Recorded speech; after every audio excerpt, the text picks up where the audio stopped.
Welcome back to another video, and this video is going to be about the Rode NTG. This thing right here. This right here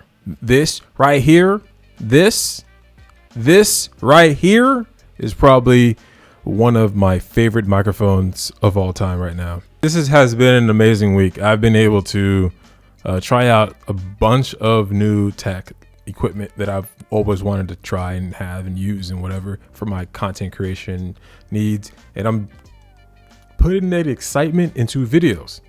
I recently just got the Rode NTG microphone. It is a USB-C battery operated microphone. It can last up to 30 hours. 30 hours of me creating content. Poor microphone is going to be going through a lot, because I can blab, I can podcast, I can just do a bunch of videos. Just me knowing that all I got to do is plug in this microphone into my camera, put it on the code shoe, and just start blabbing. It's going to be amazing. In the past, I've used the Takstar SGC 598, which is an amazing microphone, by the way. This microphone has been through a lot. I've had it for about 6 or 7 years. And believe it or not, I've actually did a radio ad for Rick Ross using this microphone. So it's great. It's great. It's battery operated. It takes AA. So when the battery dies, you just pop in a new one. It kind of gives you that insurance that where you just carry a bunch of batteries with you. But who wants to be the guy with pockets full of AA batteries walking around the hallway clackling with batteries? This thing, the audio sounds great. I love the fact that I can connect a headphone to it and monitor my audio, even though the microphone's connected through USB-C and being sent straight to the video. There is no latency.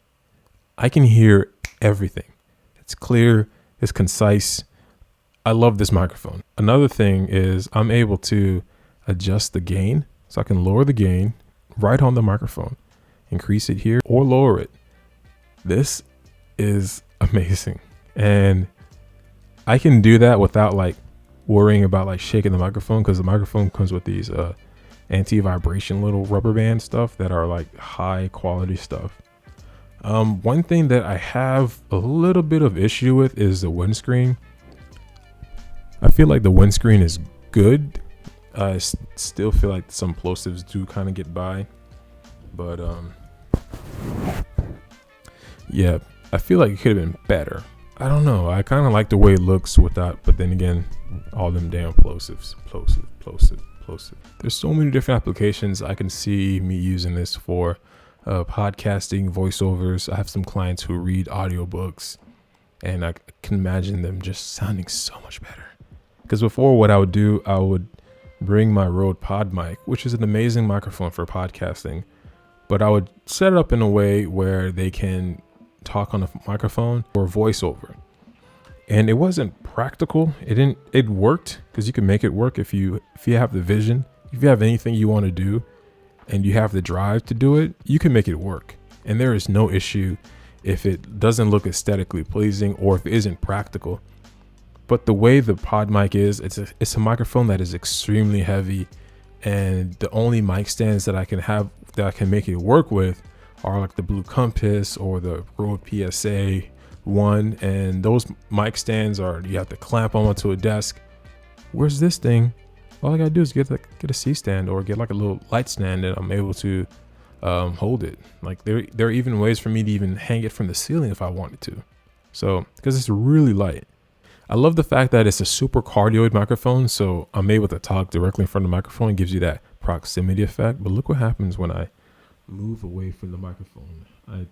It's the cancellation is pretty good, and as I come back forward to the top of the microphone, you can kind of hear the. So I'm talking here, talking. So that's cool.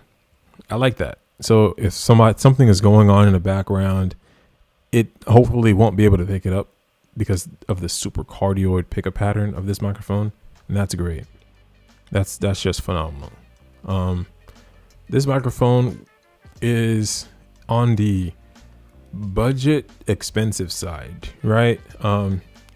like I said, I got this Takstar SGC 598 maybe like 6-7 years ago, and it was extremely cheap. Extremely. But for me at that time, as an early content creator, it was kind of hard to bite the bullet to buy this, believe it or not. If you look it up, Takstar SGC 590, I'll put it in the link below. Back then, it was like, okay, I'm doing this for fun. I think I can throw in an extra couple of bucks to buy a microphone to make content, to make a short film with my friends. And maybe like a couple of years ago, I ended up getting the Pile microphone. This is when I first got into podcasting. I was like, I need a dynamic microphone that's gonna make my voice sound amazing. I need an XLR microphone, and this one was on Amazon, and it was pretty cheap. I'm gonna put it in the description below as well. This was one of my first podcasting microphones, and I got me like 4 of them, and they all sucked. They didn't suck. They suck in the way that me knowing that there's something greater out there, but I didn't really know. I didn't really do the research in audio. I was kind of still early on, didn't really know too much about microphones. I just knew, hey, this is a dynamic microphone that isn't expensive. I'm gonna go ahead and buy it. And slowly but surely, there are so many microphones after that, and eventually ended up getting the Rode Pod mic. And this is so far one of my favorite podcasting microphones, and it works great. It's fine. I like it. I got like 4 of them, and they're cool. But it's like I've used one of my friends' Electro Voice, whatever microphone, and I was like, this sounds amazing. This is so cool. I want that mic.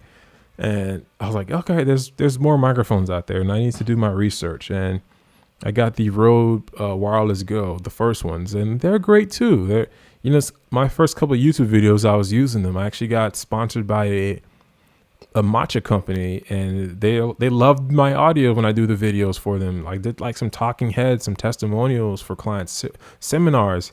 I've done church events. I've done weddings. This audio sounds great. It's good, but I know it could be better.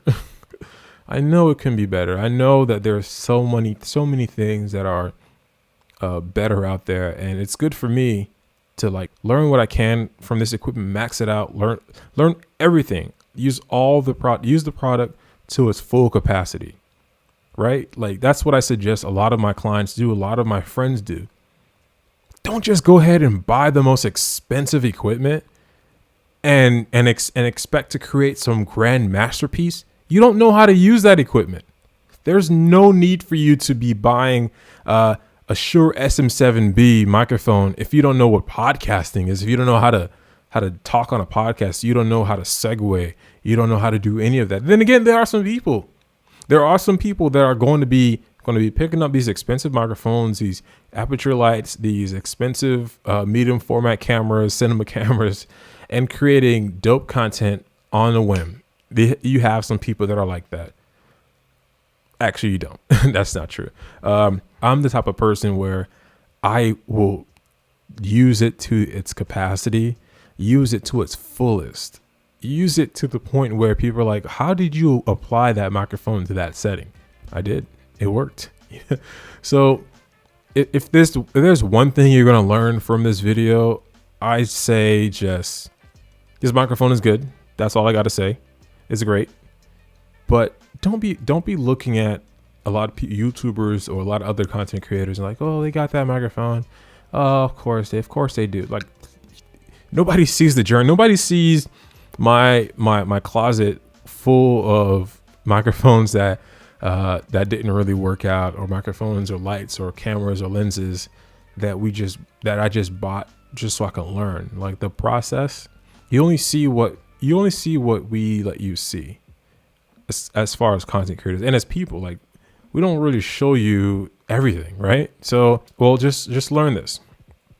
Always start at the bottom, because I can't imagine what it'll be like if you had unlimited amount of resources and went ahead and bought the most high quality, best equipment in the world Let's say you went ahead and bought a red camera with a Sennheiser high quality super cardioid microphone with an aperture 300D light, and you had an amazing 20 foot studio, 17,000 square feet,